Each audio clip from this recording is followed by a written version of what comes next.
Hai, jadi kemarin video yang sebelumnya saya sudah mengumumkan untuk giveaway buku ini, Sapiens Grafis volume 2 ini, dan saya hampir lupa bahwa ternyata ya saya belum mengumumkan pemenangnya. Jadi di video ini saya akan mengumumkan dalam tanda kutip ya pemenang dari giveaway ini. Jadi stay tune terus sampai akhir ya, tonton terus sampai akhir.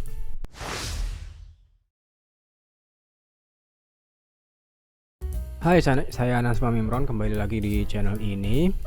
Di sini saya akan mengulas sedikit tentang buku ini, judulnya Dunia Menurut Fisika karangan Jim Al-Khalili.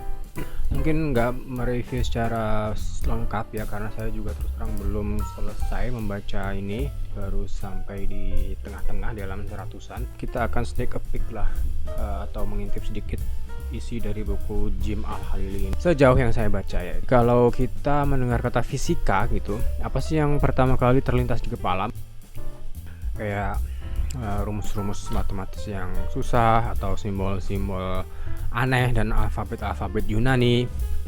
Ya kira-kira itulah yang kita ingat dari fisika, atau kenangan pertama kita atas fisika itu ya seperti itu, rumus-rumus yang susah dan simbol-simbol aneh. Pertama kali kita kenal waktu kelas 7 ya, atau kelas 1 SMP, dan waktu kenaikan kelas kok kayaknya tambah susah, semakin susah hitungannya dan makin banyak lagi rumus yang harus dihafalkan. Kemudian itulah yang terpatri di otak kita ya, bahwa fisika itu ya intinya hitung-hitungan dan rumus-rumus yang sulit, rumus-rumus yang harus dihafalkan. Pokoknya fisika itu menjemukan.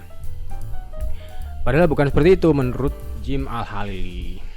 Di pengantarnya dia mengatakan bahwa ada berbagai macam penjelasan mengenai cara kerja alam semesta. Dari dulu orang ingin menjelaskan bagaimana sih alam semesta ini bekerja melalui mitologi, melalui ajaran-ajaran agama dan lain sebagainya. Dan menurut Jim Al-Khalili, penjelasan yang paling memuaskan bagi dia adalah penjelasan dari sains, yaitu dari fisika itu sendiri.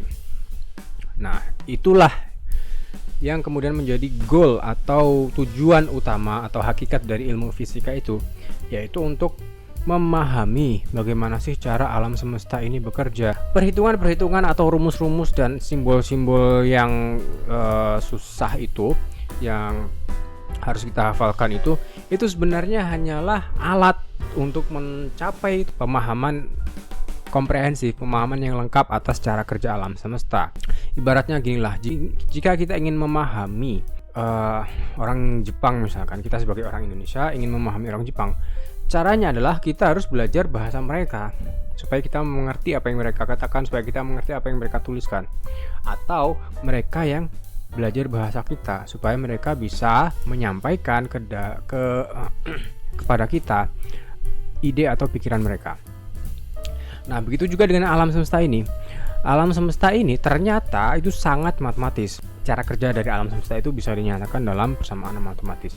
Para pemikir dari zaman dahulu, dari era Socrates atau bahkan sebelum Socrates, itu telah menemukan bahwa berbagai fenomena fisik di dunia ini bisa dinyatakan dalam persamaan-persamaan matematika.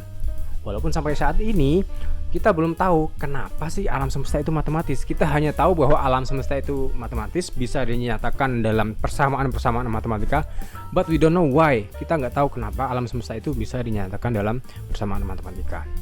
Karena alam semesta itu berbicara dengan bahasa matematika, ya mau nggak mau kita harus menggunakan matematika itu untuk dalam tanda kutip mengekstrak pesan yang disampaikan oleh alam semesta, pesan yang disampaikan oleh bagaimana alam semesta itu bekerja. Dan itulah yang sebenarnya dilakukan oleh fisikawan. Rahasia-rahasia alam semesta dan cara kerja dari alam semesta itu semuanya diungkapkan oleh alam semesta itu sendiri dalam bahasa-bahasa matematika. Seperti kita manusia, saya menyampaikan kepada penonton bahwa kita menyampaikan ide itu kan dengan bahasa dan berbagai komponennya, ada kata, ada kalimat, bahkan intonasi. Begitu juga dengan alam semesta yang menyampaikan rahasia-rahasianya atau cara kerjanya itu dalam bahasa persamaan-persamaan matematika. Ya begitulah. Jadi sesungguhnya rumus-rumus yang susah itu, persamaan-persamaan matematis yang susah itu sebenarnya hanyalah alat dalam kita mencapai tujuan utamanya, yaitu memahami cara kerjanya itu, bukan tujuan itu sendiri. Sebagaimana kita belajar bahasa Jepang, mungkin tujuan kita ya untuk memahami ide dari penulis manga terkenal di Jepang. Tujuan kita bukanlah untuk belajar bahasa Jepang itu sendiri mungkin ya. Ya seperti itulah. Oke, kok malah melantur ya. Jadi ya kita bahas sedikit lah tentang buku ini. Judulnya saja sneak peek ya. Jadi di Dunia Menurut Fisika ini terdiri dari 10 bab dan totalnya ada 180-an bab. Jadi per babnya itu sekitar 18-an halaman lah ya, rata-rata. Pendek sekali ya. Jadi per babnya itu membahas sesuatu tema-tema besar sebenarnya, mengenai apa itu partikel, apa itu energi, dan lain sebagainya gitu. Tapi diringkas dalam kurang dari 20 halaman. Ya namanya juga popular science ya. Dan di buku ini Jim Al-Khalili mengajak kita untuk merenungkan sebenarnya alam semesta itu indah sekali, dan keindahan itu diungkapkan oleh ilmu fisika. Sejauh yang saya baca ini sampai 100-an halaman. Di sini ya hampir ya separuh lebih lah saya sudah baca ini. Tidak ada satupun persamaan matematis yang muncul. Mungkin ada beberapa ilustrasi, beberapa gambar, tapi persamaan matematika sama sekali tidak ada. Di sini Jim Al-Khalili kan menulis untuk orang awam ya, bukan untuk sesama fisikawan gitu. Jadi alur penjelasan di buku ini sih mirip-mirip dengan buku-buku sains populer lainnya ya, buku-buku yang senada dengan ini, fisika populer gitu. Dimulai dari apa itu fisika, apa itu hakikat dari fisika, apa itu ruang, waktu, gravitasi, energi, dan kemudian sedikit pembahasan mengenai model standar dalam fisika ya.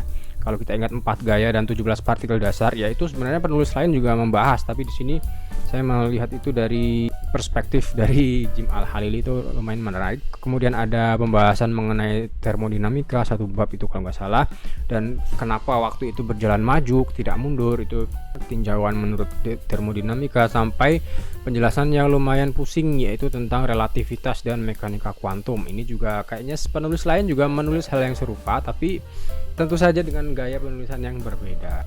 Stephen Hawking, Brian Greene, Neil deGrasse Tyson gitu, tapi dengan gaya Jim Al-Khalili itu beda lah.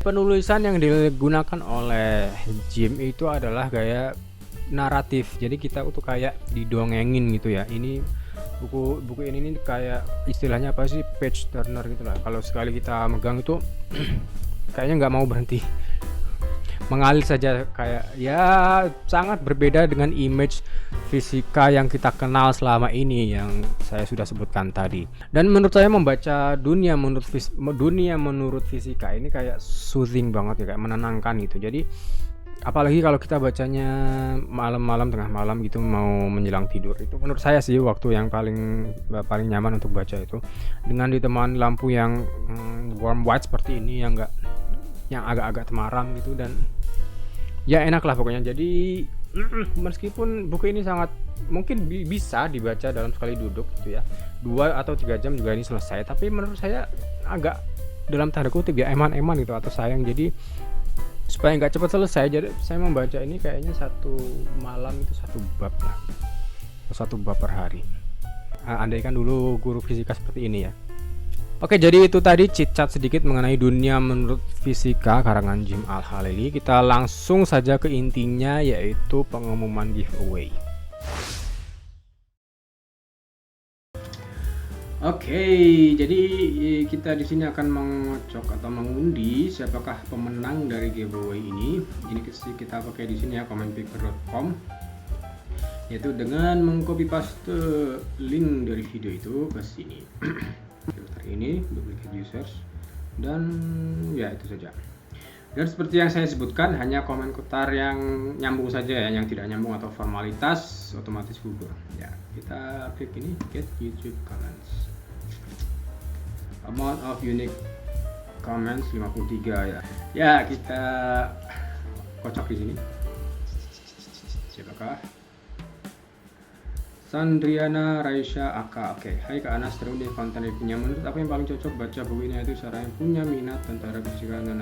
Oke. Ya, bagus komennya dan lumayan dan nyambung lah ya, bukan lumayan nyambung. Oke. Aku yakin bakalan baca bareng temen yang sama atau excitednya dengan buku Sapiens ini. Nice. Ya, terima kasih Sandrina Raisya Aka. Selamat kepada pemenang. Silahkan Sandrina Raisya Aka mengirimkan alamatnya kepada email saya, yaitu anasjoy.imron@gmail.com, dengan bukti bahwa kamu adalah pemilik dari akun Sandrina Raisya ini, mungkin berupa screenshot atau apa di dalam email tersebut. Oke, ditunggu emailnya. Bye bye. Oh ya, dengan subjek ini ya, pemenang giveaway, tulisan gitu. Pemenang giveaway Sapiens, ya tulisannya seperti itu. Oke, bye bye. Terima kasih telah bergabung.